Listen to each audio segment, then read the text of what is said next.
Hey, Parkview Panthers, Miss Tracy here. Today we are reading The Red Racer.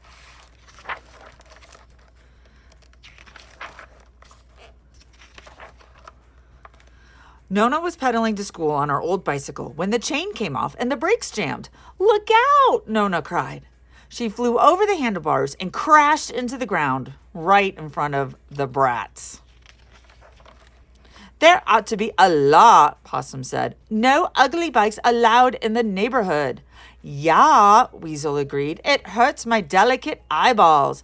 "Clunker, clunker, clunker," they teased. "Nona's got a junker." Nona fixed her bike, but she was already late for school when she glanced up at the window of the hardware store. There, glowing as if it was on fire, stood a deluxe red racer. All during school that day, Nona could not stop thinking about the deluxe red racer.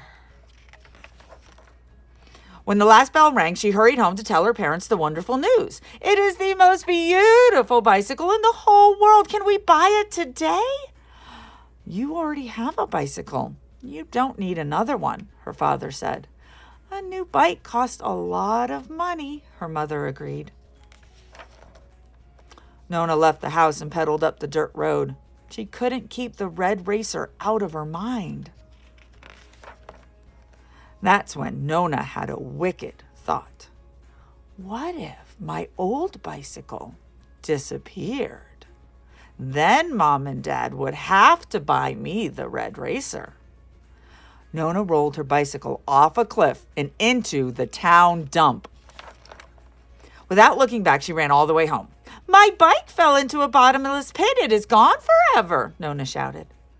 Just then the doorbell rang. "Nona," her mother said, "please thank Mrs. Org. She found your bicycle at the dump. You didn't lose it after all." Nona thanked Mrs. Org, then took her bike. This time the wicked thought led the way down to the pond. What if someone stole my old clunker? Nona wondered. Nona rolled her bicycle to the end of the pier and pushed it off into the icy water below. She looked all around and spied her parents next to the pier. They were leaving the hardware store carrying large paper bags. "Mom, Dad," Nona cried, "a giant pond monster stole my bike and took it into his cave beneath the water." "Look, Nona," her mother said, "Mr. Carp saved your bicycle. Isn't that wonderful?" Nona wheeled her soggy bike away. She couldn't get the chain back on. The seat was twisted and both tires had gone flat. On the way home, she stopped to rest at the train station. The wicked thought was there, waiting for her. Nona placed her bike at the railroad track. "At 5 o'clock, she said, "the train will squish you flat." She hurried home to tell her parents the bad news. But when she opened the door, her mother and father shouted, "Surprise! We bought you everything to make your old bike look brand new," her father said. "We wanted to make you happy," her mother said. Bong, bong, bong, bong, woo, woo. The clock struck 5 and the train whistled in the distance. Nona knew she had made a terrible mistake. Nona raced out the door and ran as fast as she could to the train station. She was too late.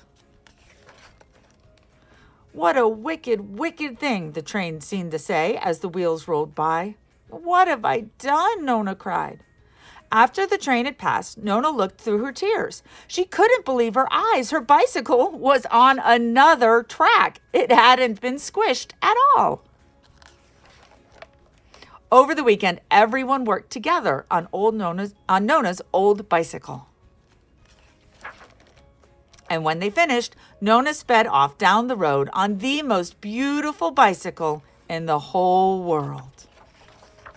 The end.